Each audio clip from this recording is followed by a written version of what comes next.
할렐루야! 아멘! 여러분들은 어떤 한 주를 보내셨습니까? 여러분들의 한 주의 그 일상 가운데 하나님의 은혜가, 하나님의 사랑이 고백되어지셨습니까? 정말 매 순간순간마다 하나님의 사랑 아니면 살아갈 수 없음이 고백되어지며 이것이 하나님의 은혜임이 깨달아지고 감사가 넘치는 우리 가산감리교회 성도 여러분들이 되어주시길 주님의 이름으로 간절히 축복드립니다. 네, 오늘은 또 설교 제목에서도 알 수 있듯이 서원 기도에 대해서 또 말씀을 잠깐 나누어 보고자 합니다. 네, 지난 부흥회 때 또 이제 정말로 웃으면서 또 이렇게 받아들이셨던 분들도 계시고요. 또 마음에 부담을 갖고 또 그 말씀을 받으셨던 분들도 계시고요. 어찌 보면은 조금 거북함을 받으시는 분들도 계시지 않았을까 생각이 되어집니다. 우리 예비 사모님 어떠셨습니까?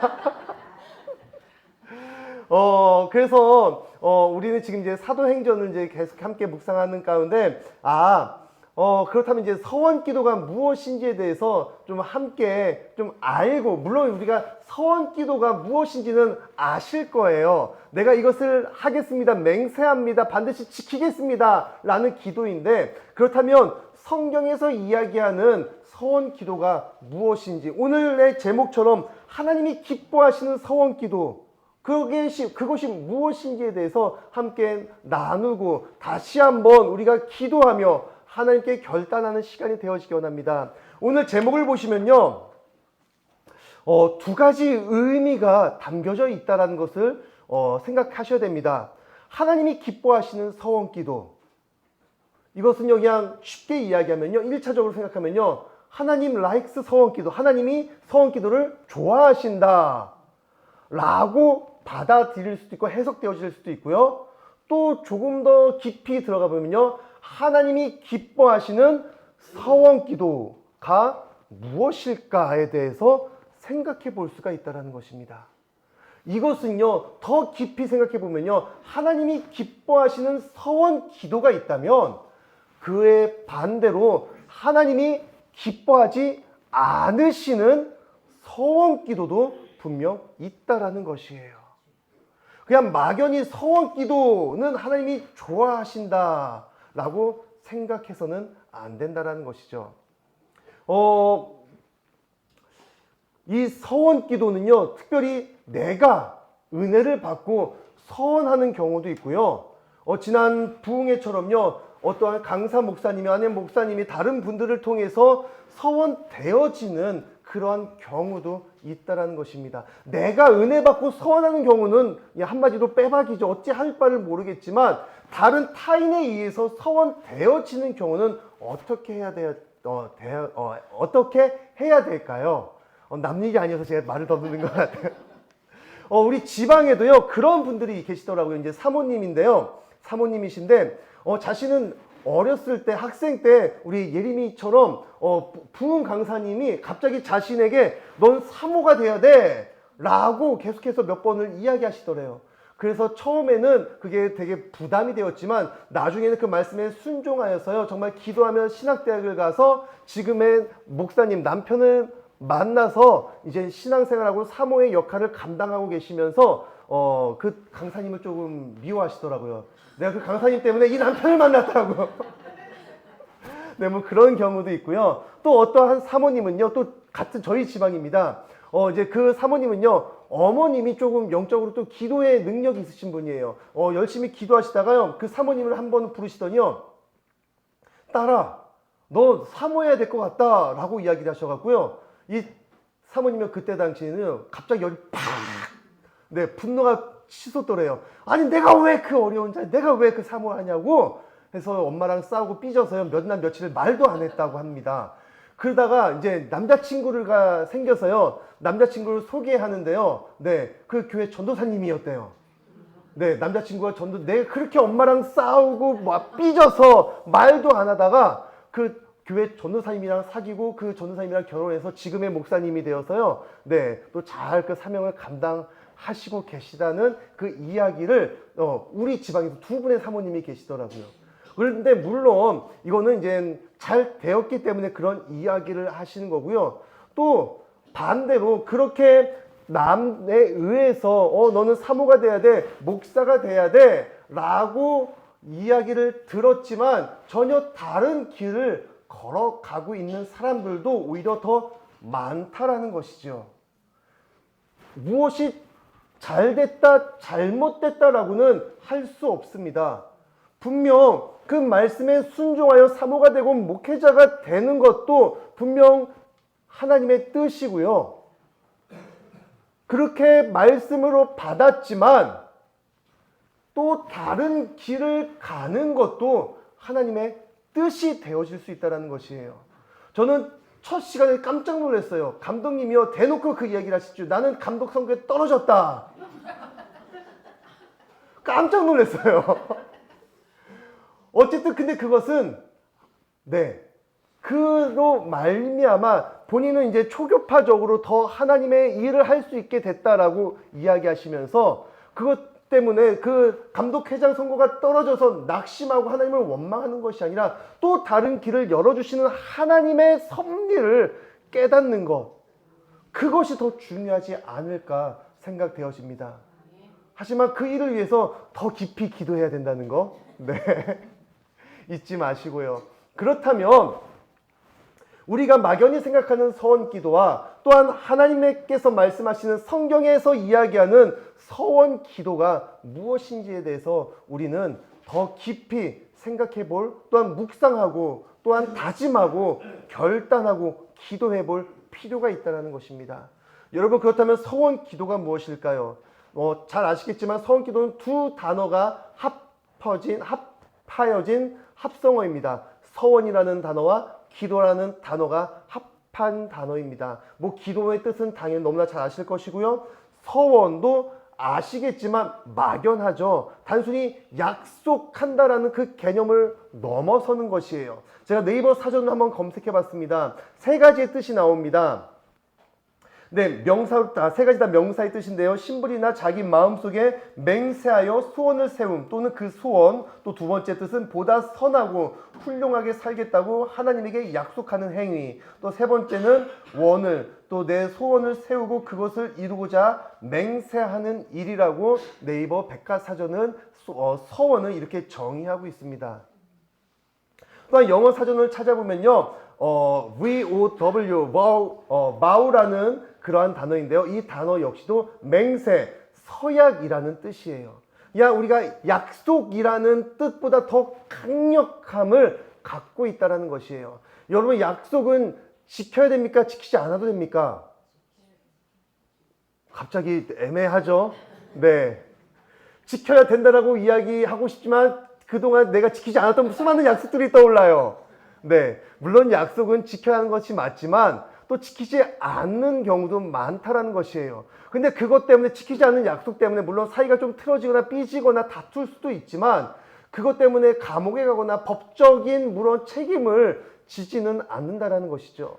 하지만 이 서원이라는 것, 맹세라는 것은요, 다르다라는 것입니다. 물론 오늘날에는 그냥 말로 서원 맹세한다라고 해서 물론 법적 구도의 약속도 법적 효력을 갖고 있기는 하지만 오늘보다는 옛날에 이 서원에 대한 그 강력한 법의 능력이 더 강력했다라는 것입니다. 성경은요, 서원에 대해서도 간간히 또 이야기 되게 엄중히 다루고 있습니다. 서원은 사람들이 자신에게 전혀 거짓이 없음을 말할 때나 아니면 틀림없는 그 사실을, 아니면 내가 반드시 이것을 지키겠다라고 약속을 더 강력하게 강조할 때 내가 맹세하겠다라고 이야기하지요. 바로 그 서원이 바로 이것과 비슷하고 동일시 된다는 것입니다. 근데요, 예수님은요, 그 서원을요, 그 맹세를요, 허투루 함부로 하지 말라고 하세요. 왜 그런 이야기를 하셨을까요? 그 당시에는요, 정말로 맹세하는 일, 서원하는 일이요, 너무나 흔해 빠졌기 때문이에요. 그리고 자신의 결백을, 내 약속의 확정을, 정말 강력함을 주장하기 위해서 무엇을 걸고 서원을 하였을까요? 하나님을 걸고, 내가 반드시 이것을 지키겠다라고 맹세하는 경우가 너무나 많았다라는 것이죠. 하나님께서는요, 우리에게 십계명 중에 무엇을 얘기하십니까? 내 이름을 망령되이 일컫지 말라. 하지만 사람들은요, 자신의 이익과 내 주장을, 내 자존심을 위해서 하나님의 이름을 함부로 갖다 쓰며 내가 하나님의 이름을 걸고 맹세한다 라는 일들이요, 너무나 빈번치 않게 일어났다라는 것입니다. 그래서 예수님께서는요, 마태복음 5장 33절 이하의 말씀 가운데 이렇게 이야기하십니다. 또 옛 사람에게 말한 바 헛맹세를 하지 말고, 구약의 이야기예요. 구약 시대에 말했던 성경에서는 헛맹세를 하지 말고, 맹세를 했다면 내 맹세한 것을 주께 지키라 하였다는 것을 너희가 들었으나 나는 너희에게 이르노니 도무지 맹세하지 말지니 하늘로도 하지 말라 이는 하나님의 보좌임이요, 땅으로도 하지 말라 이는 하나님의 발등상이며, 예루살렘으로도 하지 말라 이는 큰 임금의 성임이요, 내 머리로도 하지 말라 이는 내가 한 터럭도 휘고 검게 할 수 없음이라. 네, 분명 서원 기도가 되게 중요한 것을 우리는 너무나 잘 알고 있습니다. 구약 시대 때부터 서원 기도가 있었습니다. 근데요, 지금 예수님 시대에는요, 그 서원 기도, 하나님의 이름을 걸고 맹세하는 것이요, 너무나 빈번하게 일어나고 있으니, 또한 그것들의 신빙성이 떨어지니 예수님은 그들을 향하여서 헛된 맹세를, 헛된 서원을 하지 말라고 경고하며 말씀하고 계시다라는 것입니다. 서두에도 말씀드렸죠. 하나님께서 기뻐하시는 서원 기도가 있고요, 하나님께서 기뻐하지 않으시는 서원 기도가 있다라는 것입니다. 여러분, 그렇다면 또 1차적인 의미, 하나님은 서원 기도를 기뻐하실까요? 좋아하실까요?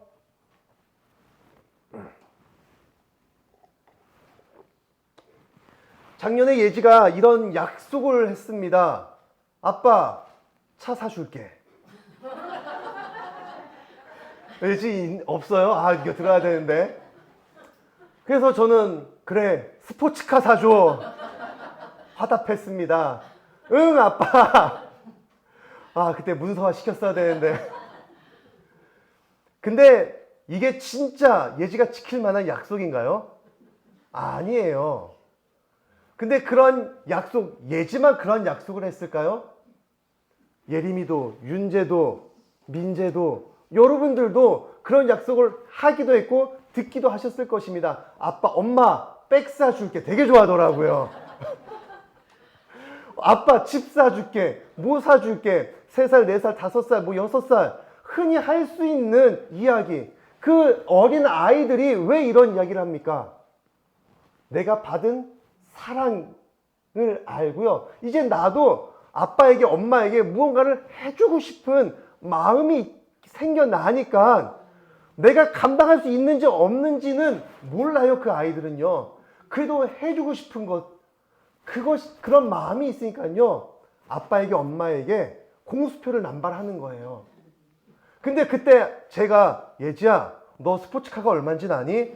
아빠가 원하는 스포츠카는, 뭐 전 스포츠카를 원하진 않습니다만, 네, 뭐 페라리야. 1억이 넘어. 네가 감당할 수 있겠어? 네 수준에 맞는 것을 해. 자, 그럼 그랜저로 가자. 네, 그랜저 풀옵션 뭐 4천, 5천만 원. 자, 빨리 서명하고, 자, 지장 찍어.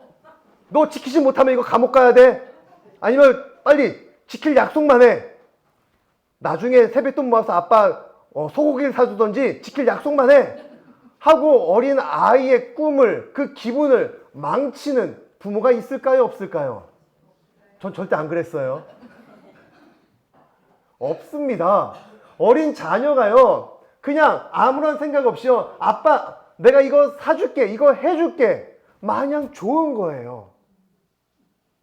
근데 그 예지가요, 이제 나이를 먹고 20살이 되고 30살이 되어서요, 이제 40살이 되어서요, 아빠 스포츠카 사줄게 라고 이야기를 한다고 생각해 보시기 바랍니다. 이제 30살이 됐는데 여전히 취업도 못하고 집에 방구석에서, 네, 그냥 티니핑이나 보고 있고, 그러면서 아빠, 내가 아빠 차 사줄게 하면 그 이야기를 듣는 부모의 마음은 어떨까요? 6살짜리가 아빠 차 사줄게 하는 그 마음과, 그 듣는 아버지의 마음과 30살이 되어서 아무런 잡도 없이 그냥 아빠 차 사줄게 하는 그 이야기를 듣는 부모의 마음은 어떠할까요? 이 관계들요, 나와 하나님과의 관계로 대입을 해보시길 바랍니다. 우리가 물론 신앙이 미숙할 때는요, 우리가 비기너일 때 신앙의 시작을 할 때는요, 하나님께 또 이러한 저런 이야기도 약속도 할 수 있습니다. 물론 그 하나님께서는 우리의 신앙의 정도를 아시기에 아유 귀엽다라고 그래도 기쁘게 그냥 받으실 것이에요. 물론 기도를 기뻐하실 것입니다. 근데 그 기도가요, 우리가 교회 신앙생활을 한 지 1년이 지나고 2년이 지나고 5년이 지나고 10년이 지나서도요, 변함없는 그냥 철없는 기도가 되어버린다면요, 하나님이 과연 여전히 그 기도에 기뻐하실까 생각해 볼 필요가 있다는 것이지요.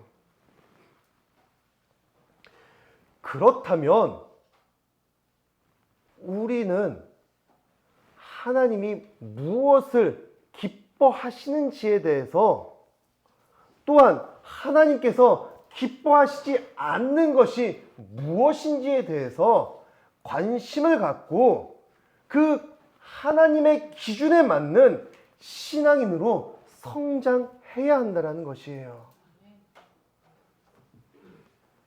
어린 아이가 예지가요 그냥 6살 지능에 머물러 있다면요, 우리는 사회적으로 그것은 죄송합니다, 장애라고 이야기를 해요. 우리의 신앙도요, 우리의 기도도 다를 바가 없다는 것이에요. 그냥 막연하게 그냥 1차원적으로 그냥 내 기준으로 드리는 기도가 우리의 신앙의 연차가 우리의 신앙의 성숙을 이루지 못하고 계속해서 그 자리에 머물러 있다면 우리의 신앙을 다시 점검해 볼 필요가 있다라는 것이지요. 여러분, 서원 기도는 함부로 해서 안 된다는 것은 잘 알고 계실 것입니다. 왜 함부로 해서는 안 됩니까? 서원을 했다는 것은요, 반드시 지켜야 한다는 약속이 동반되고 있다는 것입니다. 신명기 23장 21절에서 23절 말씀을 보시겠습니다. 내 하나님 여호와께 서원하거든 갚기를 더디하지 말라. 내 하나님 여호와께서 반드시 그것을 내게 요구하시리니 더디면 그것이 내게 죄가 될 것이라. 내가 선하지 아니하였으면 무죄하리라. 그러나 내 입으로 말한 것은 그대로 실행하도록 유의하라. 무릇 자원한 예물은 내 하나님 여호와께 내가 서원하여 입으로 언약한 대로 행할지니라. 서원했다면 갚기를 더디하지 말라는 것이에요. 하나님은 그것을 지켜보고 계시다라는 것이죠. 전도서 5장 4절 5절입니다. 내가 하나님께 서원하였거든 갚기를 더디게 하지 말라. 하나님은 우매한 자들을 기뻐하지 아니하시나니 서원한 것을 갚으라. 서원하고 갚지 아니하는 것보다 서원하지 아니하는 것이 더 나으니라. 차라리 서원하고 헛된 맹세를 하고 지키지 아니할 바에는 서원하지 않는 것이 더 낫다라는 것입니다.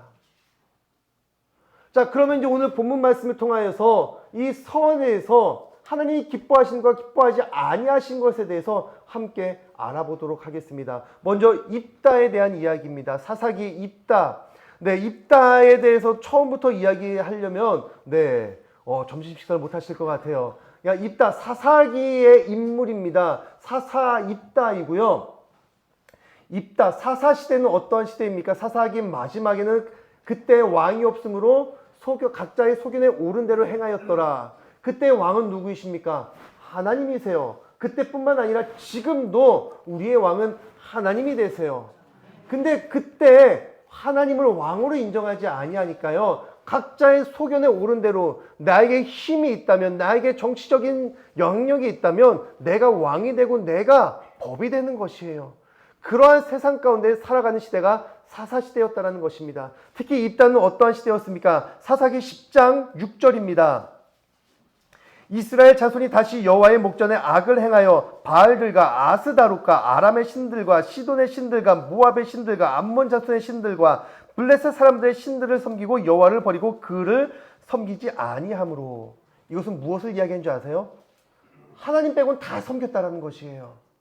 하나님의 백성들이요, 하나님, 내가 진정으로 섬겨야 할 하나님 빼고는요, 다른 이방 우상신들을 다 섬겼다라는 것입니다.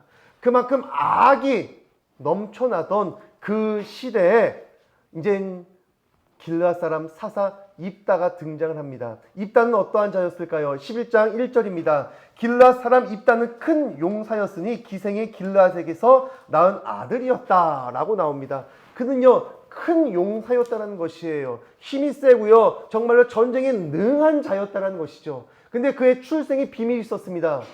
무엇입니까? 사생하였다는 것이에요. 첩의 자식도 아니고요, 그냥 기생의 아들이었다는 것이죠. 그러한 출생의 신분 때문에 그는 그의 형제들, 이제 입다의 길르앗, 자신의 아버지 길르앗과 본 초에게서 난 아들들에게서 버림을 받고 쫓겨나게 됩니다. 근데 그런 상태에서 4절 말씀을 보시면 얼마 후에 암몬 자손이 이스라엘을 치려하니라. 이제 암몬 자손이 이스라엘을 치려하는 전쟁이 시작되려고 합니다. 이스라엘 자손들은요, 이제 바짝 쫄아 있어요. 그러면서 이제 이스라엘 자손들의 그 장로들이 무엇을 이야기합니까? 7절, 죄송합니다. 5절입니다. 죄송해요. 10장 17절 18절입니다. 그때 암몬 자손이 모여서 길르앗에 진을 쳤으므로 이스라엘 자손도 모여서 미스바에 진을 치고 길르앗 백성과 방백들이 서로 이르되 누가 먼저 나가서 암몬 자손과 싸움을 시작하랴. 그가 길르앗 모든 주민의 머리가 되리라. 이제 전쟁을 앞두고 있습니다. 근데 아무도 나서려고 하지 않아요. 왜요? 눈에 봐도 뻔하거든요. 질 것이 뻔하거든요. 그러니까 이 장로들이요, 뭐라고 이야기합니까? 자, 앞장서서 나가는 사람들을 우리의 자손의 머리가 되게 한다, 우두머리가 되게 한다. 쉽게 이야기하면 대통령을 시켜주겠다, 이 이야기예요. 그런데도 그 누구 하나 선뜻 나서지 않고 있다는 것이죠. 그러는 상황 속에 입다가 소개되어지면서 입다가 전쟁에 능한 큰 용사여 싸움꾼이지만 출생의 비밀 때문에 그 마을에서 쫓겨났습니다. 근데 이제는 입다가 필요한 상황이에요. 4절 5절입니다. 얼마 후에 암몬 자손이 이스라엘을 치려하니라. 암몬 자손이 이스라엘을 치려할 때 길르앗 장로들이 입다를 데려오려고 돕당에 가서 입다에게 이르되 우리가 암몬 자손과 싸우려 하니 당신은 와서 우리의 장관이 되라. 이제 필요하니까 입다를 찾아갑니다. 근데 처음 10장에서는 그 군사들에게 무엇을 약속합니까? 우리의 머리가 되게 하겠다. 우리의 리더, 대통령을 세워주겠다라고 이야기했지만 입다에게 가서는 뭐라고 이야기하죠? 장관을 시켜주겠다라고 이야기를 해요. 대통령에서 군대 장관으로 강등됐어요. 입다는 이 이야기를 모르고 있었을까요? 알고 있었을까요? 알고 있었습니다. 네, 그 과정들이 이제 11장에 쭉 펼쳐지는데요. 어찌되었건 이제는 결론적으로는 전쟁에 나가서 승리를 얻으면 그들의 머리가 되기로 약속을 받고 전쟁을 치르러 나갑니다. 그러한 과정 가운데 오늘 본문 말씀을 보시면요, 29절입니다. 이에 여호와의 영이 입다에게 임하셨다. 그럼 이 싸움의 승패가 어떻게 되어졌을까요? 싸움의 시작 전이에요. 근데 여호와의 영이 입다에게 임했습니다. 그 싸움을 질까요? 이길까요? 이기는 싸움이 된다는 것이죠. 왜요? 사무엘상 10장인가요? 사울이요, 처음 하나님의 영을 이제 기름 부음을 받았을 때 싸움이 일어납니다. 그때 사울이 이 이야기를 들으면서 하나님의 영이 임하면서요, 그가 몰고 있던 소를 찢어서요 온 지파에게 보내요. 그러면서 그 전쟁을 승리로 이끌어냅니다. 언제요? 하나님의 영이 임했을 때요. 하나님의 영이 임한다는 것은요, 하나님이 그 싸움과 함께 하시며 그 싸움의 승리를 이미 보장하신다는 것이에요. 지금 입다에게 하나님의 영이 임하였습니다. 하나님의 영이 임하고 있다는 건 승리가 이루어진다는 것이에요. 이제 입다는요, 그 하나님의 승리를 믿고 나아가면 됩니다. 근데 입다가 그 승리를 믿었습니까? 믿지 않았습니까? 믿지 못했어요. 왜요? 일단 그 자신의 상황들이요, 자신을 더 불안하게, 두렵게, 그리고 되게 긴박하게 만들었거든요. 왜냐? 자신은 이 싸움을 반드시 승리를 이끌어야 돼요. 왜요? 그동안 자신의 과거 때문에, 내 출생 때문에 쫓겨났던 그 자존심 상했던 그 일들을 회복하고, 이제 나를 무시하고 나를 쫓아냈던 그 형제들 위에 쓸 수 있는 기회가 왔다라는 것이죠. 반드시 이 싸움을 승리하고자 하는 그 간절한 그 갈급함이 있으니 무엇을 합니까? 30절입니다. 그가 여호와께 서원하여 이르되 주께서 과연 암몬 자손을 내 자손에 넘겨주시면. 여기서 하나님을 향한 신뢰가 팍 깨지는 소리가 주주주주 흘러넘치는 거예요. 주께서 과연, 이미 하나님의 영이 나에게 임하시고 승리가 보장되었음에도 불구하고 믿지 못하고 있다는 것이죠.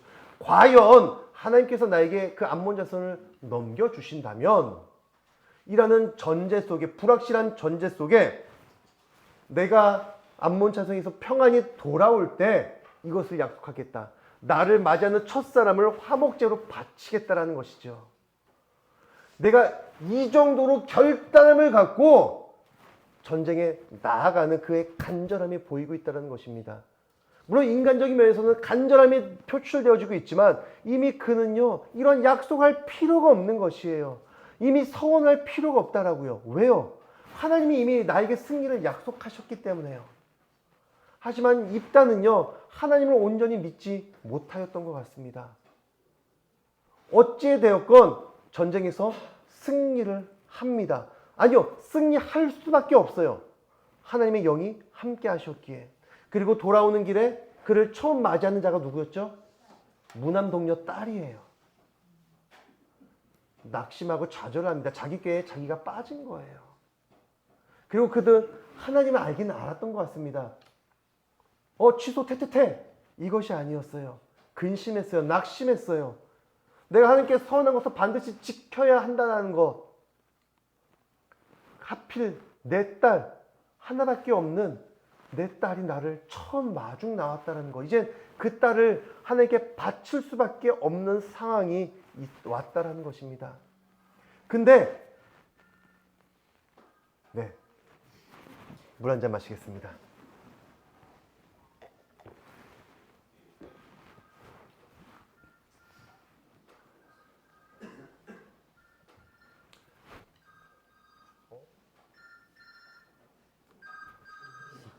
네. 또 올 거예요. 끄세요.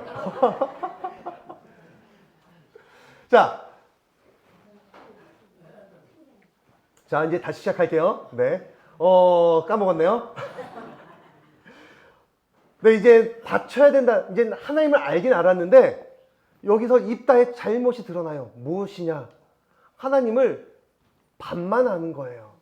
하나님을 제대로 알았다면, 입다는 분명 근심하고 낙심할 수도 있었지만, 하나님의 말씀을 제대로 알았다면, 이 딸을 화목제로 바칠 이유가 없었다라는 것이죠. 왜 그럴까요? 레위기서를 보도록 하겠습니다. 레위기 27장입니다. 이건 좀 다 같이 좀 읽도록 하겠습니다. 레위기 27장 2절에서 8절까지입니다.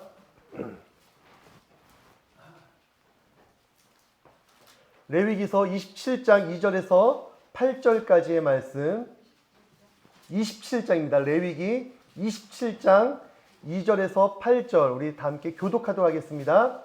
이스라엘 자손에게 말하여 이르라. 만일 어떤 사람이 사람의 값을 여호와께 드리기로 분명히 선하였으면 너는 그 값을 정할지니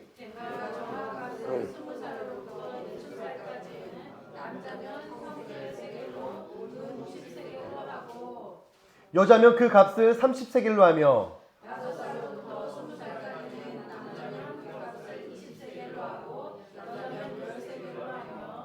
1개월로부터 5살까지는 남자면 그 값을 은 5세겔로 하고 여자면 그 값을 은 3세겔로 하며 60살 이상은 남자면 그 값을 15세겔로 하고 여자면 10세겔로 하라. 그러나 서원자가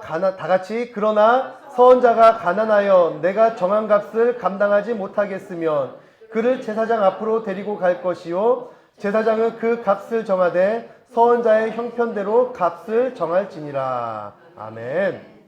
무엇입니까? 서원을 하였다가 부득이하게 갚지 못하는 상황이 온다면 대신 값을 치르는 그 법이 있었다라는 것이에요. 물론 또 어떤 사람들 또 돈이야 라고 이야기할 수도 있겠지만 단순히 돈을, 장사를 이야기하는 것이 아니에요. 하나님은 그 생명을 보호하시기 위한 법을, 보호하는 보호법을 우리에게 만들어주신 것이에요. 우리를 살리시기 위해요. 분명 서하는 것은 반드시 지켜야 하는데요. 그 상황이 이르지 못한다면 대신에 그 벌을 받지 않기 위해선 대신 그 값을 치르라는 것입니다. 27장 2절 말씀을 보시면요. 이스라엘 자손에게 말이 이르되 만일 어떤 사람이 사람의 값을 여호와께 드리기로 분명히 서원하였으면 내가 그 한 사람 내가 서원을 하였는데 그것을 서원하지 못한다면 대신 값으로 돈으로 그 서원을 대신하라는 것이죠.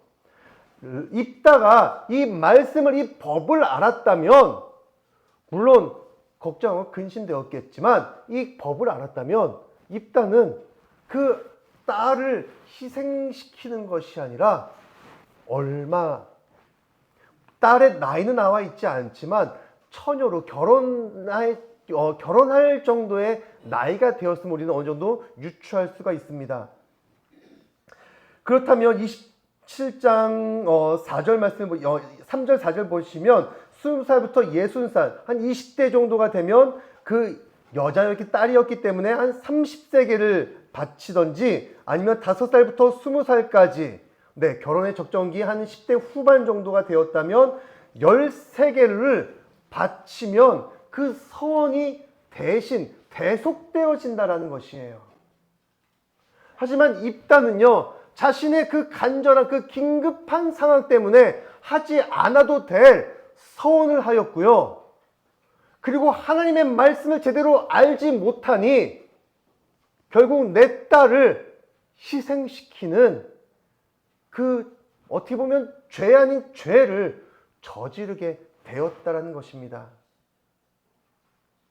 민수기 18장 15절 16절입니다. 여호와께 드리는 모든 생물의 처음 난 것은 사람이나 짐승이나 다 내 것이로되 처음 태어난 사람은 반드시 대속할 것이요 처음 태어난 부정한 짐승도 대속할 것이며 그 사람을 대속할 때는 난지 한 달 이후에 내가 정한 대로 성소의 세겔을 따라 은 5세겔로 대속하라. 한 세겔은 20세겔이니라.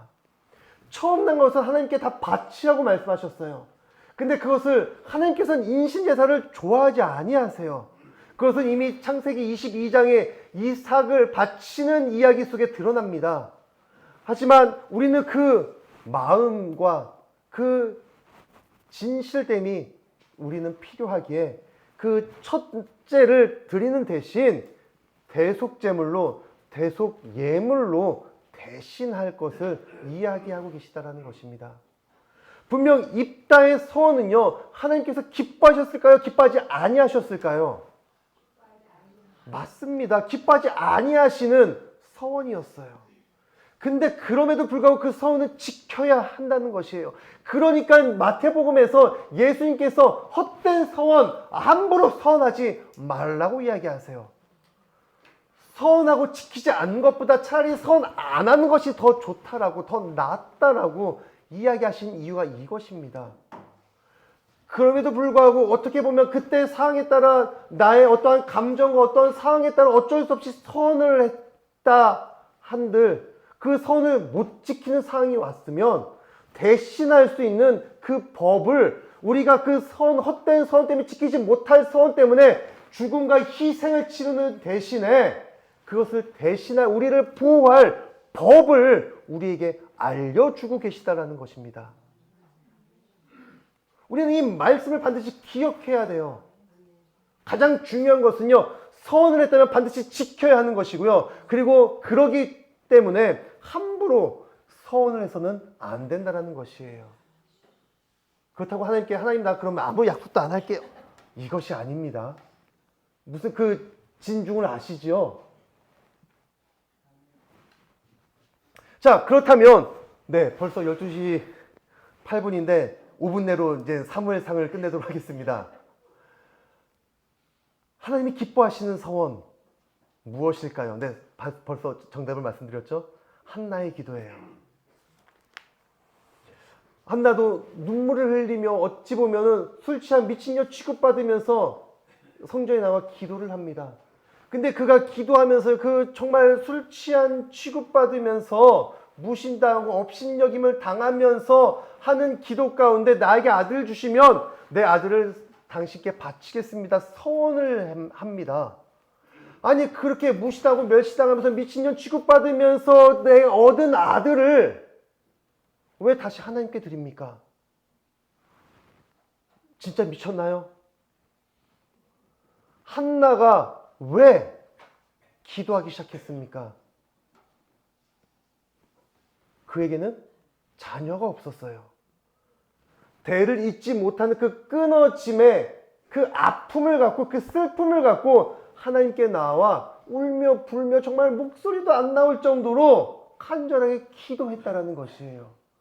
근데 그렇게 간절하게 나의 끊어진 나의 아픔을 놓고 기도할 때 무엇이 깨달아졌는지 아십니까? 내 아픔을 놓고 기도하는 순간 하나님의 아픔이 깨달아졌다는 것이에요. 내 끊어짐의 아픔보다 더 큰 하나님의 끊어짐의 아픔 무엇이었습니까? 사사기 1장은요, 사무엘은요, 사사기를 이어가는 사사시대를 이어가고 있어요. 서두에도 말씀드렸죠. 사사는 어떠한 시대였습니까? 그때 왕이 없으므로 각자의 속에는 옳은 대로 행하였더라. 하나님이 왕이심에도 불구하고요, 하나님은 왕으로 인정하지 않고 각자 알아서 생활하던 하나님과의 관계가 끊어졌던 그 시대 가운데 한나는요, 나의 아픔보다 더 큰 아픔을 더 오래전부터 경험하시고 계시는 그 하나님의 끊어짐을 깨닫게 되어진 것이죠. 그래서 고백할 수밖에 없었어요. 하나님의 그 아픔, 그 끊어짐을 나에게 아들을 허락하시면 하나님의 끊어짐을 이 아들을 통해서 이어가겠습니다. 하나님의 나라를 이 아들을 통해서 끊어진 하나님과의 관계가 예배가 이 아들을 통해서 회복시킬 수 있도록 이 아들을 하나님께 바치겠습니다. 드리겠습니다. 서원하고 있다는 것입니다. 여러분, 입다의 서원 기도와 한나의 서원 기도의 차이를 아시겠습니까? 둘 다 간절함은 있었어요. 갈급함은 있었어요. 근데 입다는요, 하나님을 제대로 알지 못했습니다. 이미 하나님의 영이 그와 함께 하셨음에도 불구하고요, 하나님을 신뢰하지 못했어요. 단순히 자신의 상황에 대한 절박함만이 자신을 감싸고 있었을 뿐입니다. 한나도 자신의 절박함 속에서 기도하였지만 그는 자신의 절박함, 자신의 그 끊어짐의 아픔보다 더 아파하시는 하나님의 마음을 알았기에 내가 이 서원 기도를 통하여서 나를 위함이 아닌 하나님 나라를 위한 그 기도를 드렸다라는 것이에요. 이것이 바로 하나님이 기뻐하시는 서원 기도가 아닐까요? 그렇다고 한나가 하나님 내가 첫 아들을 바쳤으니까 나에게 오남 육녀 막 순풍순풍 나 다 감당하겠습니다. 많이 주세요. 딜을 했을까요? 아니에요. 지금 한나는요 아무것도 보이지 않습니다. 그저 나의 아픔 그리고 그보다 더 아파하시는 하나님의 아픔을 어떻게 하면 내가 하나님을 위로하고 하나님 나라를 세워갈 수 있을까? 그것에 집중하면서 오직 하나님 나라를 향한 기도밖에 그 나라를 향한 예배자로서의 삶을 살아가고 있다는 것이죠. 우리의 삶이, 우리의 기도가, 우리의 예배가 이러해야 한다는 것입니다. 여러분, 혹시 여러분들 가운데 정말 알게 모르게 또 먼 세월 아니면 근래에 아니면 오늘 하나님께 선한 것이 있으십니까? 반드시 지켜 행하시길 바랍니다. 하지만 함부로 그냥 내 기분에 따라, 감정에 따라, 타인에 의해서, 상황에 의해서 함부로 서운하지 마시길 바랍니다. 우리가 기도할 때 깨달아져야 되는 것은요, 단순히 나의 아픔, 나의 힘듦, 나의 어려움만 그냥 계속해서 하나님께 토로하는 것이 아니라, 물론 그 기도도 중요하죠. 필요하죠. 하지만 그러한 기도 가운데 하나님의 마음이 깨달아지며 하나님의 나라를 위해서 내가 할 수 있는 것이 무엇인가가 깨달아지고, 그것을 하나님께 기도로, 마음으로, 예배로 내 생명 다해 드리는 우리 가산감리교회 귀한 예배자가 되어지시길 주님의 이름으로 간절히 축복드립니다.